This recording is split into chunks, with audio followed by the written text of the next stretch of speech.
Hi friends, welcome back to our channel. ఇది మా హనీకి వాళ్ళ అత్త మామయ్య సైకిల్ అయితే కొన్నారు.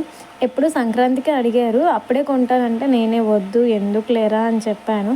ఎందుకంటే అది ఇంకా చిన్నదని. ఎప్పుడేమో అడగగానే ఇంకా సైకిల్ అయితే కొన్నారు.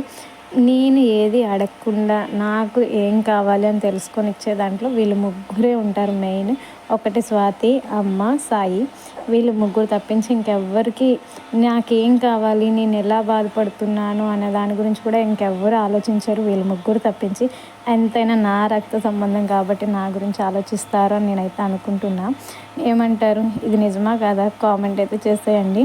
నేను ఏది అడగకముందే నాకు ఇస్తారు. నేనైతే ఇప్పటివరకు ఏ రోజు అడగలేదు వాళ్ళని. అంటే ఇది కావాలి లేకపోతే ఇది అని నేను అడగలేదు హనీ విషయంలో. కానీ మా హస్బెండ్ 6 months అయింది తను జాబ్కి వెళ్ళక. కానీ ఈ రోజు వరకు ఎప్పుడు అడగలేదు. కానీ నేను ఎందుకు సన్నగా అయిపోతున్నాను అని చెప్పి మా స్వాతి వెళ్ళినప్పుడల్లా తిడుతుంది.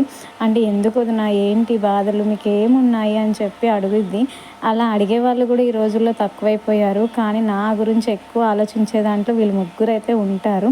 ఇంకా అడగక ముందే కొనిస్తారు, నేను అడిగితే ఇంకా ఎక్కువ కొనిస్తారు. సో నేనైతే అడగను, వాళ్ళు అడగకముందే నాకు ఇస్తారు. ఎందుకంటే ఎంత ప్రేమ ఉంది ఏంటి అనేది అయితే నెక్స్ట్ వీడియోలో చూపిస్తాను. వాళ్ళు నేను అడగకపోయినా నాకు ఏమేమి చేస్తున్నారు ఏంటి అనేది. ఎందుకంటే నేను వాళ్ళకి ఎలా థ్యాంక్స్ కూడా చెప్పను. ఎందుకంటే వాళ్ళు ఒక ఎమోషనల్. నేను వాళ్ళని ఎప్పుడూ వాళ్ళు ఎలా తీర్చుకోవాలో కూడా తెలీదు. సో మీ దగ్గర కూడా ఇలాంటి వాళ్ళు ఉంటే కామెంట్ చేయండి. ఇంకోటి, వాళ్ళు ఏదైనా ఒక మాట అన్నా పట్టించుకోమాకండి. ఎందుకంటే మనకి కష్టాల్లో ఉండేటప్పుడు వాళ్ళే ఆదుకుంటారు. సో మీ లైఫ్లో ఎవరైనా ఇలా ఉంటే కనుక ఖచ్చితంగా కామెంట్ అయితే చేసేయండి.